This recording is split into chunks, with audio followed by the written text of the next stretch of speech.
let's talk about the final game here. We have Michigan and Illinois. Michigan fans, they needed this one. This was a very important game for them. Yeah. This was kind of the game I was looking the most forward to because I felt like there was a lot more on the line. I understood for Indiana they had something to prove, but like for playoff implications, ranking implications, I felt like there was a lot more on the line for this game, and I felt like there was a lot on the line for Michigan fans and their perception of the program, not just now, but in the future. And I was right about that because Michigan lost this game. They looked anemic. They did not look prepared. They coming off a bye week, you would expect a whole lot more. And Jack Tuttle is not the answer. I mean, if you're asking me, you go back to Alex Orji at this point. It just Jack Tuttle is not a good quarterback. He's a seventh year quarterback in college football for a reason. And I think that anybody that was hoping that he would be the answer, I think you got your answer in this one. He's not the answer. What were you gonna say, Zach? I'm just gonna say two things. One, what I've been saying about Jack Tuttle, I said don't trust him. I said it. Yep. So that's You the did. only that's the only time I'm going to gloat in this show. I'm sorry, Jr. That's okay. But You deserve here's the second thing though. I just think all the Illinois fans need to thank me for picking against them or picking against Illinois because when I pick against Illinois, they win. So You're I the just good luck think charm. I deserve some credit for being a hater. Yep. That's all I'm saying. Philip, if you're still in the chat, yes, Philip, you're there. Send cookies to Zach. All right. He helped you out. So, Philip, get on that.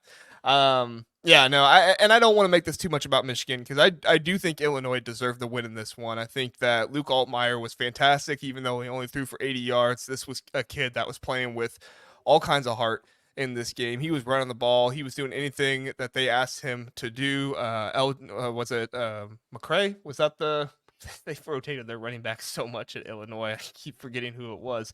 But their running back in this one, Josh McCray. Yeah, he was fantastic running the ball in this one. Only had 50 yards, but seemed like every time you needed some yards in this one, he was able to get it for you. So, I mean, at the end of the day, like, yeah, we can talk about Michigan and, you know, how this is just not the team that they thought they were, and the coaching staff is definitely not what the fans hope for, but I think the real story in this one is that Illinois, I think, is a legit team, and I think that they showed that they're not just going to beat you, you know, playing their brand of football. Because in this one, Illinois should have been passing the ball more, but they beat Michigan, who has a good run defense, by running the football, and they beat Michigan by stopping the run. Jack Tuttle threw for over 200 yards in this game, and they only scored 7 points. So, Larry, what's your thoughts? Yeah, I mean, I was going to say, I mean, the passing stats, you look at them, Michigan 208 through the air and Illinois 80. So, I mean, you know, just but able to still win on the back of the rushing attack, 187 yards on the ground, you know, and just this is the team that develops guys and kind of has been waiting to break out and be that consistent, solid team that they wanted to be. You're seeing it this year. 6-1. You know, against you got to beat the Michigans of the world when they're down. You got to do it the way they did it. Questionable quarterback play for Michigan. A lot of things in question at Michigan. Let's face it. I mean, look, they're in a rebuilding year. Any which way you slice it, they don't want to think that. They don't ever want to be there, but that's where they are, and they're not very good at all this year. I don't know what the early season hype and all that was about, but they're just not a very good team, but that's not to take anything away from Illinois. Illinois is as advertised. JR, I agree with your sentiments.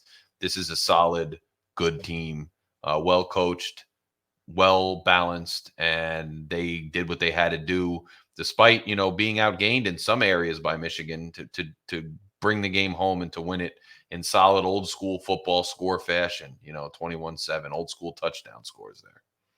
With the old school helmets and the dude, I saw it. I was like, those are like the leather heads. Like, that's awesome. It's awesome to see. It looked authentic. It looked like real leather helmets when I was watching.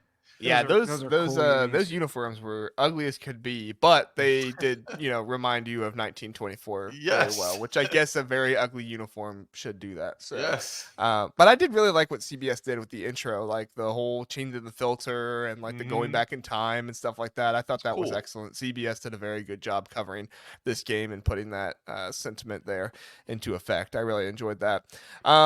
Yeah, I don't really know if there's much more to say at this point other than Michigan's in trouble. And unless Dave Portnoy comes in and gets them Bryce Underwood, which I personally don't believe that's going to happen. I know there's a lot of people out there in the Michigan world that think so, and by all means, go for it. But I mean, I've not seen Sam Webb actually say Bryce Underwood's name once. It's just everybody is assuming he's talking about Bryce Underwood.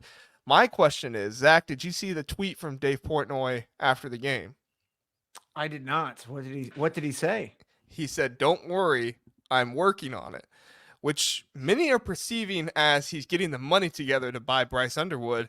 But Zach, is it possible he's working on getting the coaching staff fired by buying them out? Because the money that it would take for Underwood is about the same of the money that it would take to buy out Sharon Moore, which is $5 million. The Michigan is not happy with this coaching staff at all, and I don't blame them. I wouldn't be happy with them either. Yeah, I mean, it's interesting. I was talking with our friends Andy and Jared from Out of the Blue, and I think they were very clear that the coaching staff has underperformed, and I think that's putting it lightly. It's not good, and I wouldn't be surprised if that's something that Portnoy might do. I also think there's a discussion to be had about a single donor giving $5 million to buy a player. Things that NIL they're was talking, not they're meant talking. for. There's more than just him. Like there's other people around it as well, I guess. But I don't know. This is such a crazy story. I don't believe it till I see it. Go ahead, Zach. Sorry. Well, I was just gonna say, I think there's a later podcast to be had on the abuse and misuse of NIL, but that's neither here nor there. But I do think there's some real possibility that there might be some heads rolling as the season goes on. And I think someone in the comments, I forget who it was, they made a really good point. At what point do players start making business decisions and saying, this season is tanking my draft stock and I'm out? Yeah. I think you're already seeing it from Will Johnson, and I can't say I blame him. He's been out and injured in multiple games so far this season. I mean, if I was him, I wouldn't be risking it.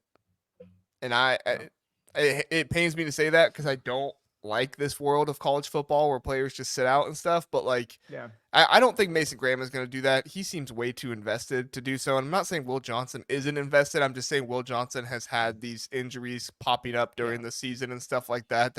For him, it almost feels like it's better just to, take your draft stock where it is because let's face it, this pass defense I don't think is getting any better. The defensive line is going to keep looking good in my eyes, but the secondary isn't going to look much better. Larry, you have any thoughts on business decisions for the Michigan top 10 players? No, I agree with you. I don't love any of that goes on in any way, shape, or form. I didn't even like it when it was starting with the bowl games, and it's like everything is a slow descent. So my diatribe that I would give you on a philosophical, societal, social, whatever level is too much for this episode of the podcast. I wouldn't be surprised if people considered things like that because of, the team and program they signed up to play for, their draft stock, the type of caliber of player they are versus what's going on in the field. But from just a personal standpoint, a football fan, I hope not. I mean, there's still some things to play for here. You're not going to be the top of the food chain every year. I hope the kids play, but I understand it. I understand the world we live in.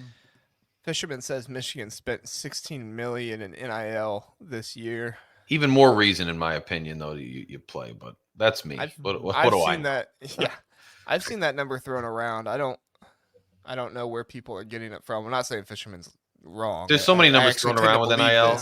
I never know what's true and what's not. And sometimes I believe it. Other days I just shoo it off. I'm so exhausted with it because you don't even know. Yeah, it's true.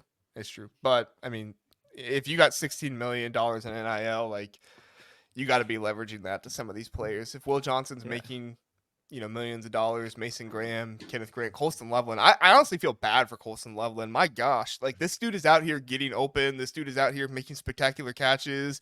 And you have Jack Tuttle just not even seeing the linebacker and throwing it right to the linebacker. And people are like, oh, Colston Loveland didn't go fight for it. It's like, what do you want him to do? The linebacker was right there. He's not going to just cut back and get the guy off the ball. I don't know. Can I just, if they spent, and again, I'm not refuting it, but if they spent $16 million in NIL, Where's a good quarterback? True. What are we doing?